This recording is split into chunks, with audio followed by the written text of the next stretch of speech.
he now calls his hero, Andrew Tate. The transformation from Aiden Ross to a Tate clone is happening before our very eyes. I wanted to find myself because I'm lost, and I wanted to find myself, and I feel like I wanted to find myself. I offer you my services, Stop and as fucking usual, yelling at me, dude. you're Seriously. rude. Fly to Dubai. Fly to Dubai now. We'll talk. I'm sorry, dude. You can't get mad at me, bro. It's hot. It's ridiculously hot, man. You have the AC at like 80 degrees Fahrenheit, bro. It's ridiculous. Going back to the start, Aiden was a content creator in the making all the way back in high school. On the face of the planet. So I know it works. I'm the product of it. Yeah, I've conquered the internet. The internet is mine, all of it. I took it all. In late 2022, the entire of the internet was captivated by the overnight success of a single human being, Andrew Tate. Bought my neighbor's house. I had to construct a specific area for the Bugatti. Anyway. Tate, you can make an argument, is one of, if not the most controversial figures to appear on the internet ever, full stop. He went from being barely known to the most searched man on the planet, and his influence was unavoidable. It didn't matter where you were, what social media or news website you were interacting with, Andrew Tate was front and center. His name was on everyone's lips and fingertips. Everyone you spoke with had an opinion on him, and these opinions were almost always one of two extremes. There was a lot of ridicule, disgust, and even hate, which rivaled the praise, admiration, and love on the other end of the spectrum. Andrew Tate, to some, spoke of harmful ideology. It's as if a single person or even a group of people could ruin a generation of anything. I thought, until I found out who Andrew Tate was, and that's what we're here to talk about today. To others, a way of life. It didn't matter where you were, what social media or news website you were interacting with, Andrew Tate was front and center. His name was on everyone's lips and fingertips. Everyone you spoke with had an opinion on him, and these opinions were almost always one of two extremes. There was a lot of ridicule, disgust, and even hate, which rivaled the praise, admiration, and love on the other end of the spectrum. Andrew Tate, to some, spoke of harmful ideology. It's as if a single person or even a group of people could ruin a generation of anything. I thought, until I found out who Andrew Tate was, and that's what we're here to talk about today. To others, a way of life that they coveted. Andrew's your top G. Bro, look at you cigars. Who did you get that from? I gotta pull up you on Fresh and Fit. This nigga was sitting just like Andrew Tate was when he was on Fresh and Fit. I've been had his Cartier, had his Cartier sunglasses on, had his hands like this. Whenever the girls would talk, he would not look at them. To some, he was spreading a hateful message that the world didn't need to hear, and to others, he was speaking truth that society had told them they were unable to speak. With such a polarizing figure rising to prominence, there were clear lines being drawn in the sand, and this was going to change discourse on the internet, potentially forever. This division amongst people was based on an ideology which can be boiled down and simplified to the blue pill versus the red pill, a commonly used metaphor that evolved from popular Hollywood hit The Matrix. You take the blue pill, you stay connected to the Matrix, believing whatever the system tells you. You take the red pill, you go down the rabbit hole and face the uncomfortable truth of the system. That is how the movie presents the concept and how it was later co-opted. Starting out originally as a political metaphor, usually heavy on conspiracy theories, and later evolved in use. In modern day, red pill is often used within the area of the internet referred to as the manosphere.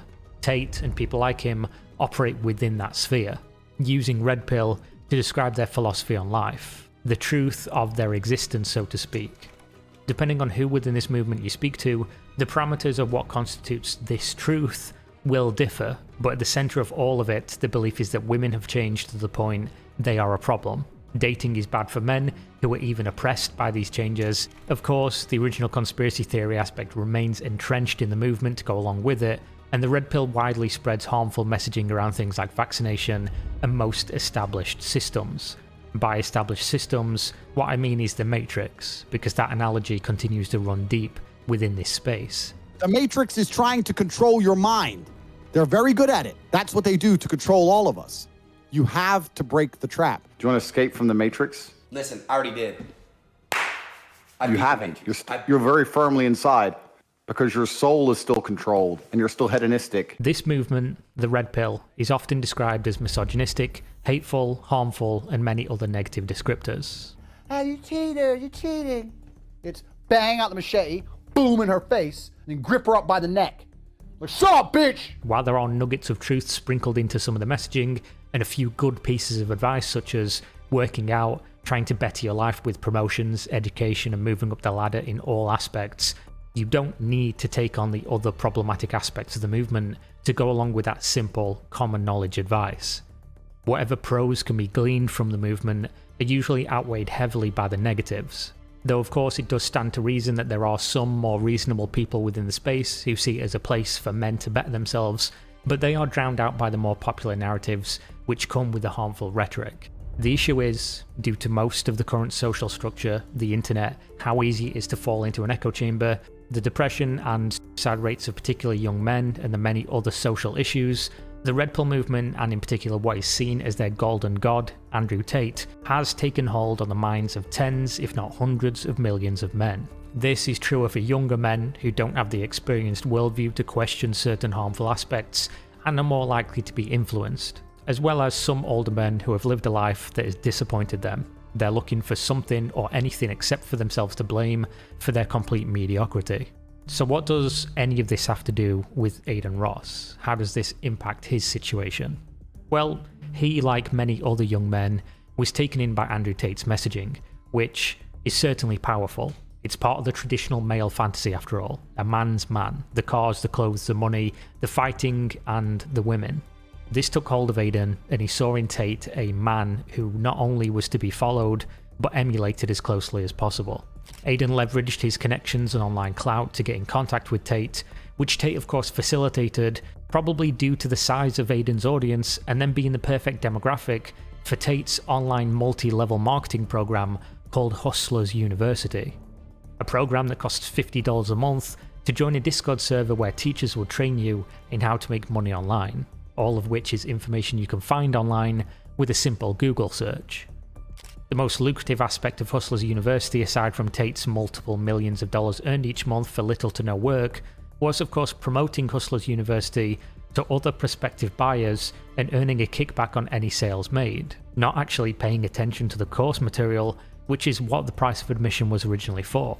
An actual stroke of genius on Tate's behalf, as when he was banned from social media platforms, his messaging not only didn't diminish, despite having no personal presence, but actually grew drastically. They could ban him as a man or as a business, but now his business had expanded. His brand was tens of thousands of smaller creators posting clips of him on every corner of the internet and being financially incentivized to do so. The more clicks they got, the more Hustlers University referrals they could sell, which made them continue to do it. This made it so there was no real way to stop the spread of his message, the spread of Hustlers University, and the influence of Andrew Tate himself. The Matrix is weak now. You have an opportunity now to make more money than you've ever had in your entire life. Hustlers University, that's exactly what we're doing. It doesn't matter if you have $1 or $30 million like me.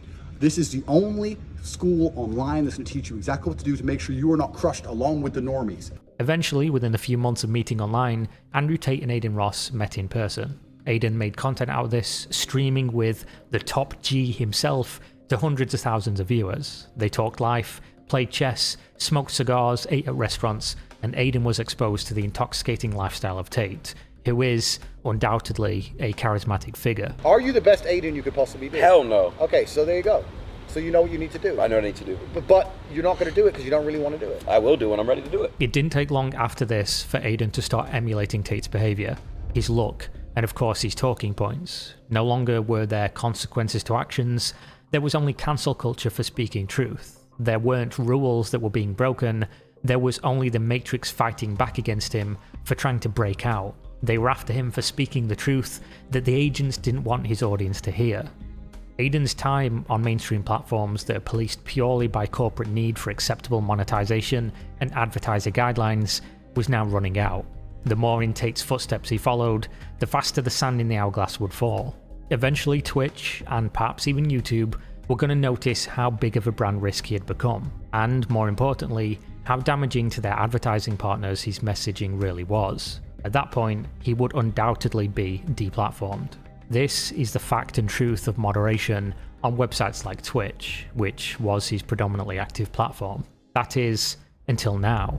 Enter Kick.com. The newest live streaming competitor that is in part guided by Trainwrecks TV and might be a little bit suspicious. It does seem, however, that the most used category on the website is slots streams. Specifically, the slot streams that are no longer allowed on Twitch of stake.com. Kick is a streaming website that spawned almost entirely due to Twitch's decision to ban slots and gambling from their platform.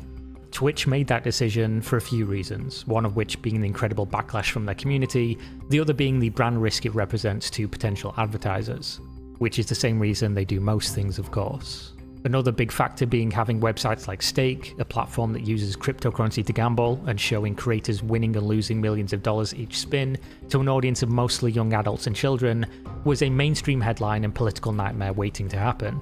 The second mainstream press caught wind of Twitch allowing this on their mostly accessible to kids website, the scrutiny would be incredible. As a result of this ban, popular Twitch streamer and #1 poster boy for said gambling, Trainwrecks, decided he would be starting his own streaming website. For context, Train was paid millions of dollars monthly to promote Stake, and he's almost certainly dealing with a debilitating gambling addiction, making this ban not only an attack on his revenue, but his ability to constantly feed that addiction. This was the circumstances that spawned Kick, a website that fundamentally, from an economic perspective, makes no sense, until of course you examine it is owned and operated by the CEO of Stake. Essentially, from what I can tell, it seems to serve as a funnel between the creators that they've paid millions, maybe even tens of millions of dollars in exclusivity contracts to bring their audience over to Kick, where they can be exposed to the gambling website. In my mind, with their lack of advertisers backing the website and their 95% to creator, 5% to website revenue split on subscriptions, it's the only possible way for the site to make financial sense. This isn't charity. After all, if you know anything about streaming, Twitch doesn't make a profit, and they take 50-50, have a lot of advertisers, and even subsidize the cost of their gargantuan server bills due to the fact they're owned by Amazon, who own Amazon Web Services. Mixer couldn't even make a profit, and they're Microsoft, who own Microsoft Azure, one of the most powerful networking solutions in the world. Now, how does this all relate to Aiden? Well, by the time Kick became available, his time on Twitch was basically up. Of his own making, of course. He started to tweet things that he previously would not have done. He started to say things he previously would not have said. And this only got worse, progressively. A short while before everything came tumbling down, Aiden made a video claiming that Twitch were trying to silence him, that for this reason, he would need to explore options. And then once I was streaming and doing what I normally do is, I say some real shit sometimes. I basically got a call. He basically said, hey man, if you keep doing controversial stuff and you keep saying certain things and you keep basically promoting certain things on your stream, we're gonna have to take you down indefinitely. So my team and I, we've been thinking of some workarounds. We've been thinking of like stuff that we can do to basically block this off and basically move past us. And we got some stuff in the works. Which is when he went over to Kick to do some test streaming. The plan, which Trainwreck's already set in motion for himself, would be to stream 1 hour on Twitch, get his audience active and engaged, and then direct them over to Kick, where he'd finish the rest of the stream, hopefully transferring over the people who wanted to continue watching. Doing this for a few weeks or months would eventually mean that hopefully most of his audience would log on Kick to see him live, instead of just being on Twitch. Unfortunately, Aiden's idea that because he was on Kick he could do or say whatever he wanted and Twitch wouldn't care was completely incorrect. Aiden decided to purposefully open pornography on his stream, showing the main page of the explicit site to his young audience, letting it sit there, asking his fans what they wanted to watch. Kick warned him that he needed to stop, that this was against their rules, though of course they didn't ban him as they were currently courting him for a massive exclusivity deal for the platform.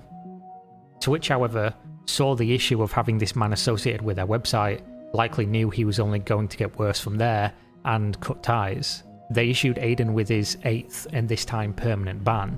Luckily for him, he did finalise the contract with Kick prior to this. Had they waited a couple more days, they probably could have saved the massive, which they're claiming biggest streaming deal in history, and got him for free. This man very almost ruined a massive multi-million-dollar deal because he wanted to open a porn website on his stream. As soon as Aiden was on Kick, things started to progress downhill fairly rapidly. He was watching Nazi propaganda videos featuring heavy anti-Semitism, incredibly racist videos, trying to trick people into saying the N-word against their will, and doing what he admittedly says is torturing his audience for fun. What did you say? Okay, you're gonna pull the blanket off her, pour it all on her face. Listen, And then they're gonna be like, wake up, bitch! And you're gonna grab the bag and go, smack, smack, smack. He then started making threatening tweets to Twitter gossip accounts like Jake Lucky, who had posted about some of his prior transgressions in recent days, and constantly talking about how many genders there really are, making this point in almost every tweet, as if totally obsessed with it despite it never being relevant to any of the conversations he was trying to participate in. This of course goes almost 180 in the face of his previous behaviour prior to meeting Andrew Tate. Aiden used to commit a sizable portion of his income to LGBT charities for multiple years, an act that promotes inclusivity and acceptance, but now seems to be working against it. It seems like Aiden is out of control, even out of the control of Trainwrecks and Kick, who told him explicitly that he cannot stream copyrighted content, which didn't stop him as he proceeded to stream the Super Bowl. Kick signed Aiden because of his reach to an audience they wanted to gather on the website, and that has paid off. He frequently sees close to 100,000 concurrent viewers on the incredibly small, by comparison to Twitch, website. But they've also signed someone who seems to be in a tailspin, who seems like a massive liability. Though if my theory about what they're doing to monetize the website is true, they're probably not going to care. For Aiden, it seems like he's intent on continuing down this path, and he's doing so with a mostly young, impressionable audience. It's not out of the realms of possibility in my mind that what Aiden refers to as the Matrix might start paying attention to some of the things he's doing and that Kick is allowing on their website. If they're not careful to rein him in and enforce their terms of service properly, it could be a problem. Though for now, it seems Kick is content to be the Wild West of the streaming world, as that is a big selling point compared to the admittedly ridiculous other end of the spectrum with Twitch's inconsistencies and corporate red tape. And Aiden is not the first person this has happened to. There are multiple big creators that have gone down this same path, all to follow Andrew Tate, many of which have been literally disowned by their family, including Sneeko. For Aiden Ross, a person claiming to be his half-brother came on Twitter to talk about how after Aiden met Andrew Tate, his whole personality changed, how he was previously incredibly close with his family, but essentially strained their relationship to the point of ruin. Aiden of course claims that this is not his brother. Whether or not it's true can't be confirmed. What can be confirmed is that the Aiden Ross who grew to be one of the biggest live broadcasters on the planet is a very different Aiden Ross than exists today. He has traded a slightly controversial and potential brand risk personality with a bright future for a roll of the dice that Kick remains open and popular. He's literally put all his eggs in Kick's basket and his reputation on the line for a man currently in jail for sex trafficking. He's traded the potential of mainstream long-term appeal and infinite growth for the Red Pill manosphere audience. It will be interesting of course to see what happens and where he goes from here, but judging from the last few weeks of behaviour, it'll likely be a downfall video on Sonny V2's channel within a year or two, unless he figures it out, and figures it out real fast. So that's how Aiden Ross went from a kid streaming basketball games to one of the biggest live broadcasters on the planet to an Andrew Tate clone, shaving his head, smoking cigars, giving terrible advice to young men, claiming the Matrix is after him, but hopefully not for trafficking any women in Romania, allegedly.